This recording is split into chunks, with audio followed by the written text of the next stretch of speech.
you have done? You've stolen a vaccine from somebody that needs it more than you. And now you're not going to get your second one.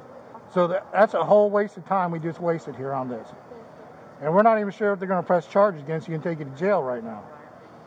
So we're at that point right here. But just for your selfishness of stealing a vaccine.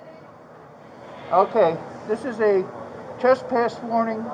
You're hereby warned that you are not authorized, licensed, or invited to be in these premises and may be arrested if you refuse to leave or return at any time in the future. It's this building, it's our other building, it's our site. Parking garage. Everything. Anything, the whole property around here. I'm not allowed to be here no more. We would never be around. It's ridiculous that you're here right now.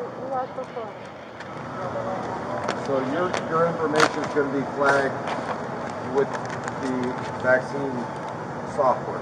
Okay. So You're Martha. you guys try and do this Have your again. copy. You're not going to get a vaccine. Okay. So you got to wait your turn. All right. So those are yours. Car keys. You're going to get a copy of each one of those. You come back anytime you're going to be arrested. Any question about that? No, that's not. You're lucky you're not being arrested right now.